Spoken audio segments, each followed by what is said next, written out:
Tonight we debut our new series, Small Towns. It's a chance for us to share stories from your community, putting your town on the map. Tonight we focus on sturgeon spawning, an event unique not only to the country, but the entire world.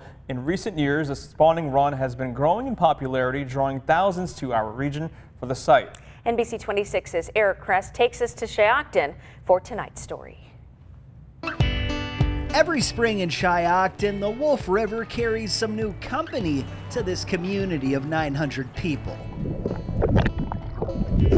The welcoming party for the thousands of sturgeon I took them out of school for the day and we did a little field trip. Spills onto the shore and into the streets. We came up a couple of years ago.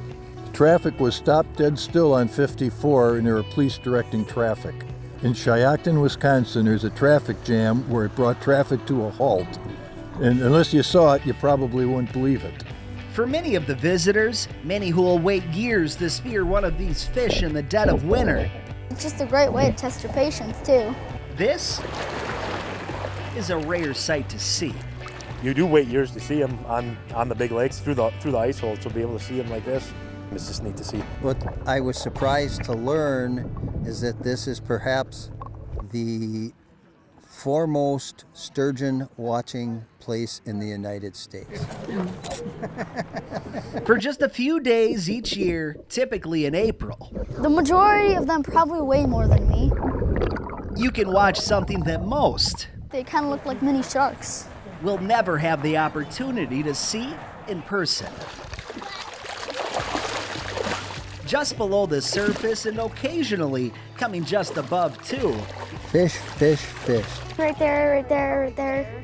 In just a handful of spots across the state, We might never get to see this again. sturgeon are making more sturgeon, contributing to a storyline you'll likely only hear about in northeast Wisconsin.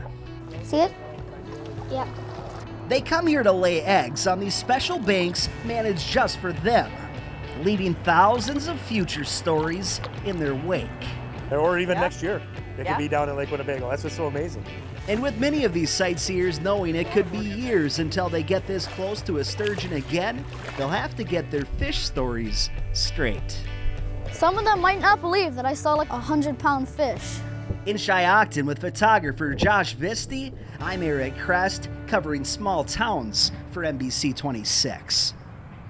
Now, of course, everyone and every town has a very unique story to share, and we would love to hear about one of your kind stories.